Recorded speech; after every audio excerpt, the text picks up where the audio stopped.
Inspiring interviews with today's top landlords. This is the Rental Income Podcast. And now, Dan Lane. Casey, why don't we start things off talking about how your rentals have really just made your life so much better?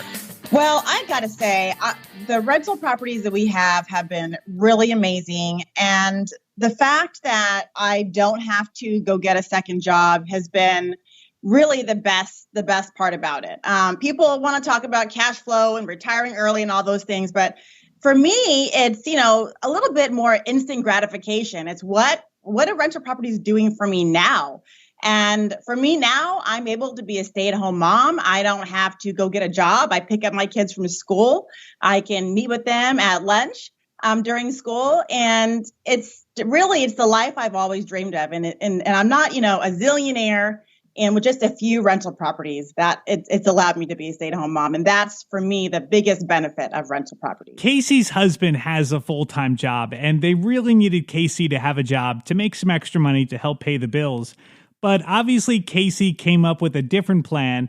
And on the show today, we're going to figure out how, with just a couple of rentals, she's able to generate enough cash flow to be able to meet their monthly obligations. Joining us on the show today from Memphis is Casey Franchini. We'll take a really quick break to thank our sponsors. We'll come right back and we'll meet Casey. The first step in buying a rental property is to get pre-qualified. And I would suggest you work with a lender that specializes in working with investors, because the last thing you want to have happen is to get to closing and find out the money's not there and you can't close. The lender that I recommend is Chaley Ridge from Ridge Lending Group. She's a nationwide lender, and she'll pre-qualify you for free if you mention Rental Income Podcast. Find out more today. Contact Chaley at ridgelendinggroup.com. That's RIDGE lendinggroup.com. NMLS 42056. A good deal on a rental property isn't going to last very long.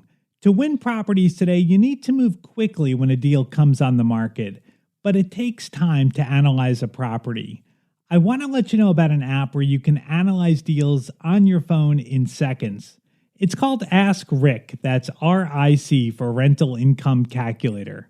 You can analyze a deal with the push of a button. You can figure out the rent, your mortgage payment, your expenses, and figure out the cash flow. If the numbers make sense, you can make an offer right there on the app, or you can send a calendar invite to your agent to see the property in person. Ask Rick is currently offering a free 7-day trial. Just search for Ask Rick in the App Store or go to Just Ask Rick. That's RIC, justaskrick.com. Casey, I'm so interested to hear your story and to hear everything that you've done. Why don't we start off talking about your rental portfolio? Can you tell me about your rentals, like how many you have, all the juicy details? Sure. So right now we just have 5 rental properties, plus we have our primary residence. And they're all in Memphis. They're all single family houses in B or C plus kind of neighborhoods. And we have long-term tenants. And they're just good quality houses. We fix them up ourselves. We put in, top finishes. And I don't know, they make good money. All of them at least bring in $400 a month positive cash flow after fixed expenses. So that's been really nice. And what kind of neighborhoods are they in? They're in good neighborhoods. Okay. We have two of our properties are in really nice neighborhoods. Very good quality, desirable public school in Memphis. Memphis school districts are like hit or miss. And so being in a school zone that's desirable really will increase your property values. Mm-hmm. So the two of our best houses are in great neighborhoods. Usually these people are like office workers, a lot of single ownership, like, I wouldn't even say older people live there, more young professionals kind of live in this neighborhood. People with families just starting out. It's a starter neighborhood for a good neighborhood in Memphis if you're buying a home. So we have 2 rentals in there. And then the other ones are in, almost in a cluster. As a matter of fact, I have 2 right across the street from each other in one neighborhood. And the schools are okay.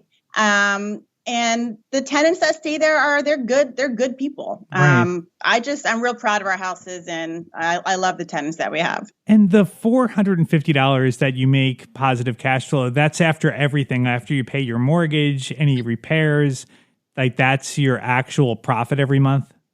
So it's after fixed expenses. So principal, interest, taxes, insurance. I would include HOA, but there is none. And also we manage ourselves, so we don't pay property management. And as far as the repairs and the maintenance and all those things go, when we buy our houses, we fix them up before we rent them out. I won't go and put in a new air conditioner if it's old just because. I mean, obviously I wait for those things to break. But we put quality repairs, quality pieces in the property, so we're not constantly going back to fix things. So I'm not looking to do things on the cheap. Mm-hmm. Even though we do it ourselves to save money, we put in quality material because I want it to last. I don't want to keep going back and back. Right. So right. Our maintenance is really low. We just, it's May, we just did our taxes, and I hardly had any maintenance on any properties last year at all. Like some houses had none. Wow. So we don't have a lot of maintenance. And I will say that the CapEx expenses, though, we're kind of known for the air conditioner repairs. So we put in and furnaces, 3 or 4 air conditioners and or furnaces in the past 5 years. That's smart. But so they're all old. They needed it. So you're doing the work up front, and then you have less maintenance issues coming up, and then less emergencies and less money to have to put into the properties. I like that.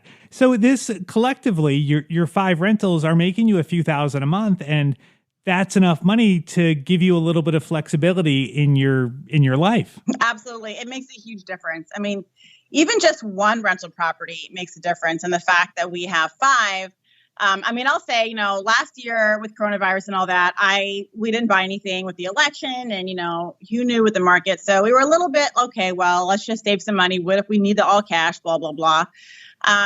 So we're ready to catch up this year and buy a few more. But it's, there comes a point where you not get a little lazy, but you're like, wow, look at, this money that we have. This is literally a second job that is, bringing us money that I'm not having to actually go work for. Right. I mean, I hardly talk to my tenants at all. I mean, hardly at all. There's months that go by. I don't hear from any of them. Wow. So it's, pretty passive for the most part. Yeah, it's not 100% passive. We manage our own properties and, there's some work involved.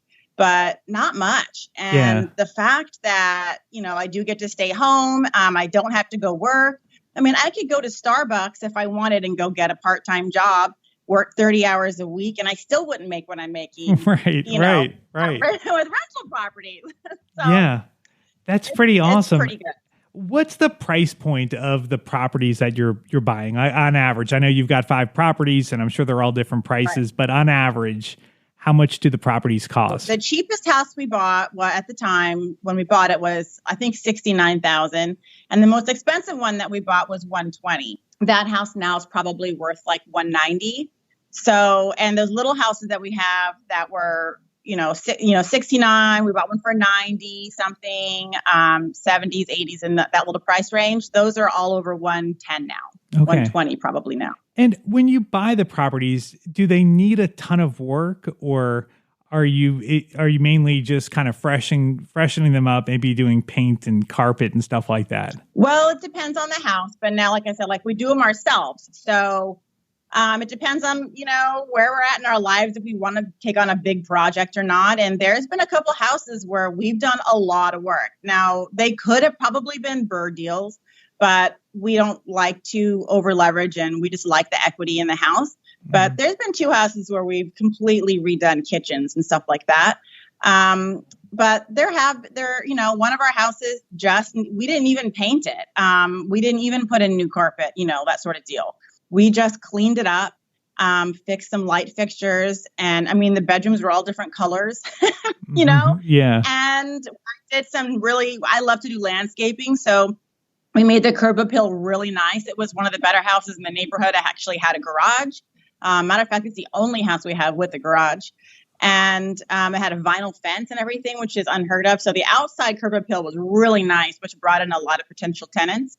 And so even though the inside had, one bedroom had a maroon wall, one bedroom had teal, it was still nice paint. Yeah. And we left and we still have the same tenants in there. And I know that when they move out, we'll be doing a total kind of more overhaul on that place.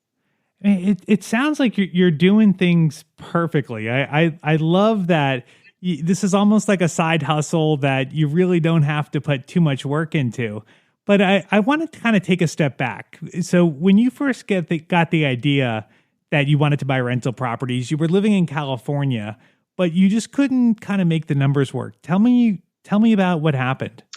Well, when I was in California, I was a real estate broker and, in SoCal at the time, a long time ago, 2007, 8, 9, that whole time. But I knew I wanted to buy rental properties, and we drove in, 2 hours out in in a circle around our house radius. And we were basically out in the desert before we could find stuff that would make sense. And then at the time we could afford, that was, under 200,000. And I should have bought those. OMG, I should have bought those properties. And we made several offers, but something was just holding me back inside. And it was, I knew they would make money. They would cash flow at the time. They would make money as rentals. I didn't know anyone that could, give me the affirmative, yeah, that's a good idea, do it. Because it's a huge expense. It's a risk. And that would have been like all of our money at the time. And what if I was making the wrong decision or a wrong mistake? Like if you buy a property and it's the wrong one and you don't get the tenants and you're estimating the rent wrong, well, now you're really screwed. Yep. Yep. Yeah, go back out and sell it, but now you got to pay commission and closing costs again, and now you're negative, and it was a big waste of time. So we never pulled the trigger and bought anything out there, and it wasn't until we moved to Memphis and we had some more confidence, and I met other people that had rental properties, and there wasn't Instagram then, and barely there was Facebook at the time, so there wasn't social media, and there weren't all of these, I'm sure there were blogs, but I didn't really know about blogs at the time, so there wasn't any really online help like there is today. When you moved to Memphis, was it to buy rentals, or did that just kind of happen that you moved to Memphis and saw that the real estate was a lot cheaper and the numbers just made more sense? Well, we moved to Memphis because my husband got a job offer out in the Memphis area. Okay. And since I was doing real estate, even before he got the job offer, I was, we got to get out of California. If any of you listeners live in California, they probably sit on their couch with a glass of wine looking at the Google Maps saying, where are we going to move to? How do we leave California? Yeah, totally. That's what we all do. And that's what we did. And so I was researching, let's move to North Carolina. Let's move to Tennessee. Let's move to Alabama or whatever. And then, of course, I would look up the rental market because I wanted to live in a place where there were good rental properties.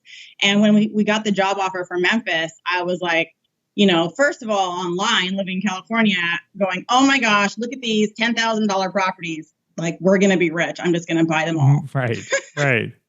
Yeah, I think that's a hard thing for out-of-state investors, and specifically for California investors, where you're used to seeing these really high prices, and then you look at a city like Memphis where the real estate is a lot cheaper. How do you know that you're getting a good deal? When you see a property and it's $70,000 and, maybe it's renting for $700 a month, that looks great. But like, how do you know that house is maybe not worth $50,000? Because it's not always, the cash flow, the money. It's not the numbers that makes the house a good deal so much as it is the location and the desirability and the crime rate and the schools and all these factors that factor into how much houses are. Like when you go to the luxury neighborhoods, why are those luxury neighborhoods? Why are those homes expensive?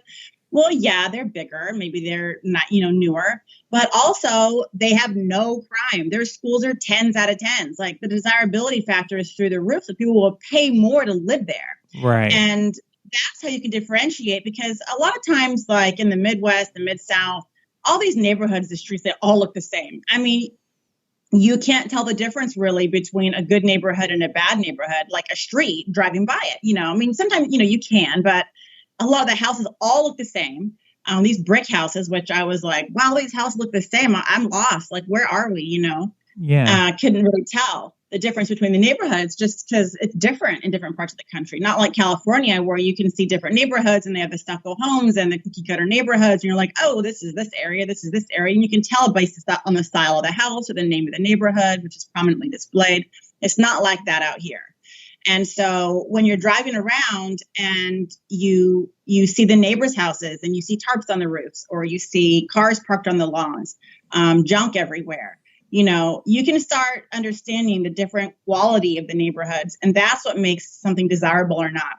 Right. There's a lot of houses that are cheap that you can buy for $50,000, and they'll make you $750. That'll for rent, but I don't want one of those. I don't want a $50,000 house anymore, because those neighborhoods have high turnover. They have low quality of tenants, and there's people mostly going to have, bad credit scores and aren't going to pay on time. And not everybody, but I'm looking for ease here. I want my life to be easy, Sure. stress-free. I want high quality tenants that I don't have to worry about. I'm not looking to maximize every dollar and make $1 zillion on every property. I want an easy property that makes me guaranteed money every month. I like with that. high quality tenants. I like that. And one thing that you're doing, which I think is really, really smart, is you have your tenants sign a 2-year lease. Is it hard to get people to commit to that? No, it's not. It's been really easy. And it's funny because I put that in my advertisements, that there's a 2-year lease agreement. But just like how I put no pets, people still want to call and say, "Oh, will you accept pets?" And obviously it says no, but they're hoping that maybe you changed your mind or something. But I do put the 2-year lease agreement out there up front, because I want people to stay long term. I don't want people that are fly by night, that plan on buying a house next year or already have plans to move out of state next year. It's like, I want people to stay in my property forever. Right. That's the goal. Yeah, so you're looking for those long-term tenants, and that saves you then a lot of money, because you're not turning it over and having to deal with vacancy and screening new tenants. It for someone that just wants ease, which it's very clear that's what you're looking for, is just simple, easy rental income every month. That makes a lot of sense. So have you had any problems with your tenants? Like, have you had any people, no matter how hard you screen, bad people are always going to sneak through. Have you had any trouble? Oh, yeah. I've made my mistakes. In the beginning, I didn't do my due diligence, and I used to not run credit checks because stupid me thought, well, in this neighborhood, everyone got bad credit. I just don't want to know. Yeah. And stupid. Like, why did I do that? I had this one tenant, and she's actually still there. It's really worked out for her now. But in the very beginning, she was, it was an engaged couple. He ended up cheating. He moved out. She stayed, but he was the one with all the money, that made all the money. And I tried to work it out with her, and, she ended up getting a better job and was on split payments. And it was a big headache of mine for about a year with her, but she did come through. At one point, she owed me $4,000 in rent. But I'll say communication is so key. That is the number one thing. I have tenants that don't communicate, and I want to send them to eviction court right away, because it's like, you're ignoring me. You're ghosting me. If you want me to work with you, you have to talk to me. I don't care how ridiculous your, reason sounds for being late or whatever. But if you're ignoring me, I think the worst. And when I think the worst, then that means see you later. You're out of here.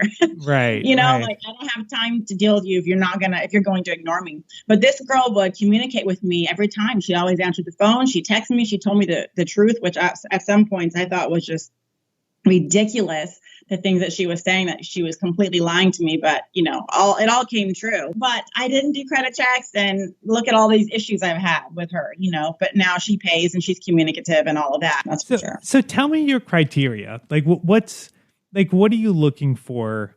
Like, tell me like a perfect tenant. Like, what kind of credit score, what employment, income, like what exactly are you looking for?